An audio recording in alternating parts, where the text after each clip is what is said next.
Imaginez, vous ouvrez les yeux, non pas sous le ciel bleu de la Terre, mais sous une voûte noire, piquée d'étoiles, avec la Terre suspendue au-dessus de l'horizon lunaire. Vivre un an sur la Lune, ce n'est plus de la science-fiction, c'est un défi scientifique et humain extrême. Comment notre corps, habitué à la gravité terrestre, va-t-il réagir à ce nouvel environnement? Suivons Léo, notre astronaute fictif, dans cette aventure unique où chaque semaine sur la Lune révèle les incroyables capacités d'adaptation du corps humain. Dès son arrivée sur la Lune, Léo est immédiatement frappé par la sensation étrange de la gravité réduite. Chaque mouvement, chaque pas se transforme en un bond gracieux, presque irréel, comme s'il flottait dans un rêve éveillé. Mais cette légèreté, si fascinante au premier abord, cache de nombreux défis auxquels il n'était pas préparé. Très vite, il réalise que son équilibre est profondément chamboulé. Ses muscles, habitués à la gravité terrestre, peinent à s'adapter. Il lutte pour marcher droit, ressentant parfois des nausées et des vertiges, comme s'il venait de descendre d'un manège. Rapidement, son visage enfle, le fameux puffy face, car les fluides corporels, privés de la gravité qui les maintenait vers le bas, remontent vers la tête. Ce phénomène, bien connu des astronautes, provoque une sensation de pression et modifie même la voix et la vision. Pour contrer la fonte musculaire et osseuse, Léo s'impose 2 heures d'exercice quotidien, alternant entre tapis de course et bandes de résistance. Cette routine stricte est vitale pour espérer revenir en bonne santé sur Terre, car chaque jour passé sur la Lune affaiblit son corps. Il s'habitue peu à peu à la vue lointaine de la Terre, suspendue dans le ciel noir. Mais la solitude et la monotonie du paysage lunaire, gris et désertique, pèsent déjà sur son moral. L'absence de vie, de couleurs et de sons familiers rend chaque journée plus longue.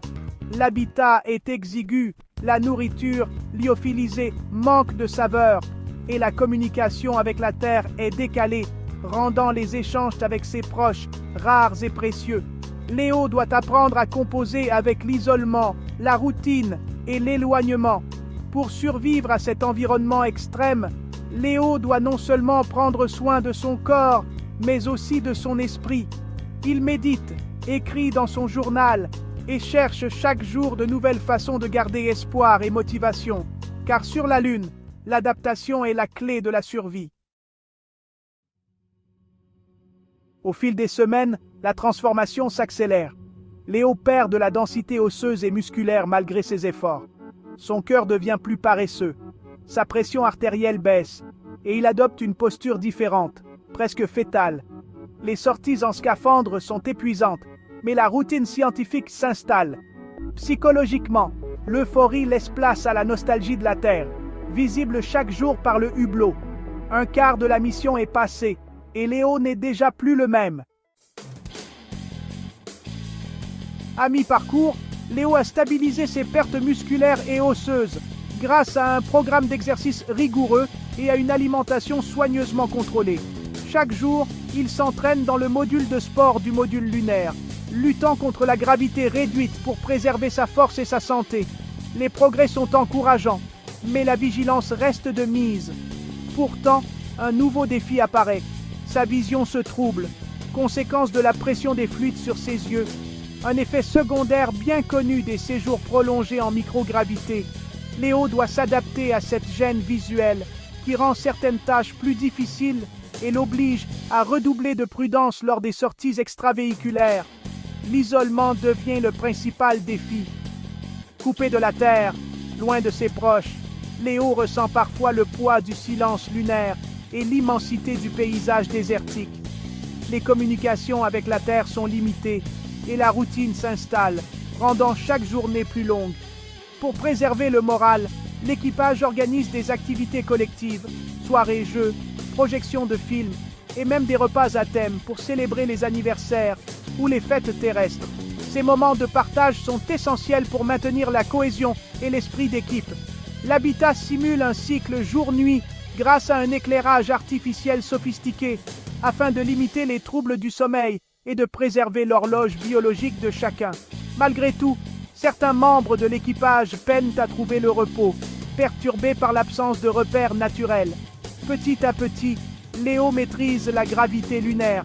Il apprend à se déplacer avec agilité, à anticiper les mouvements brusques et à gérer son énergie lors des sorties. Cette adaptation physique est cruciale pour la réussite de la mission. Mais la poussière abrasive de la Lune complique la vie quotidienne. Elle s'infiltre partout, colle aux combinaisons et endommage les équipements. Chaque retour à l'habitat devient un défi logistique. Chaque sortie nécessite une décontamination minutieuse, un protocole strict pour éviter de contaminer l'intérieur du module.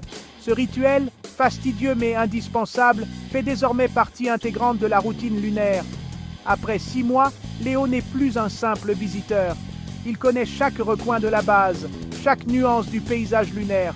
Il a appris à lire les signes du terrain et à anticiper les dangers.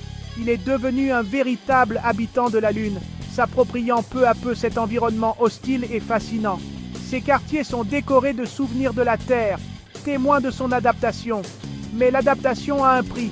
La fatigue s'accumule, la nostalgie de la Terre se fait sentir, et l'incertitude du retour plane sur l'équipage.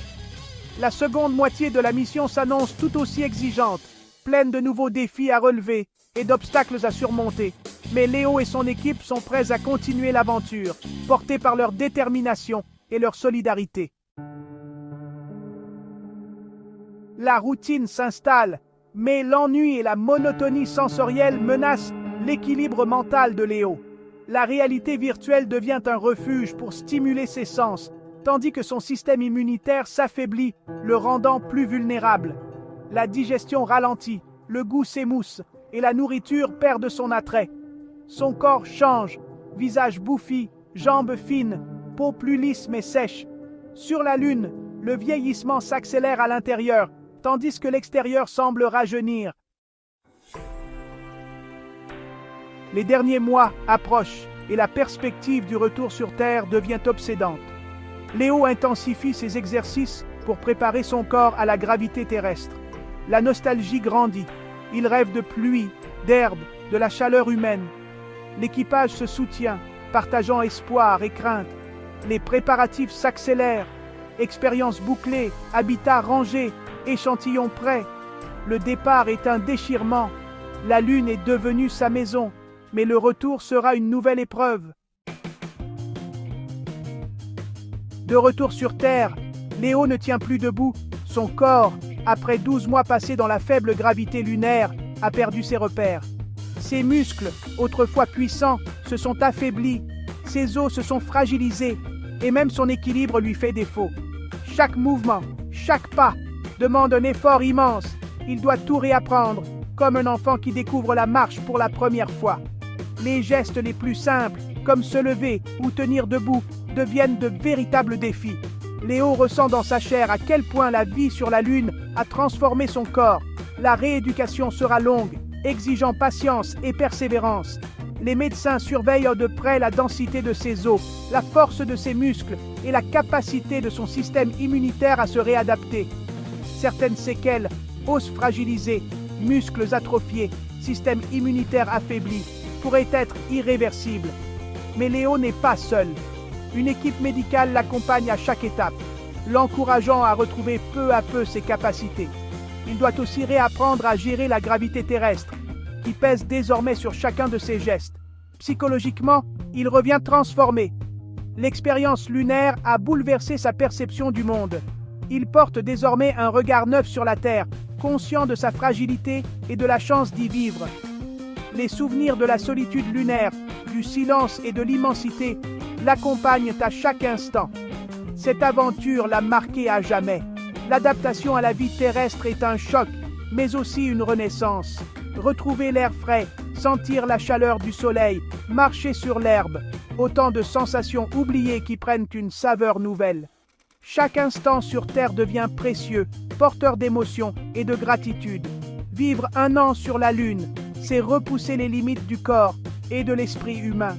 C'est explorer l'inconnu, affronter la solitude et découvrir de nouvelles ressources en soi.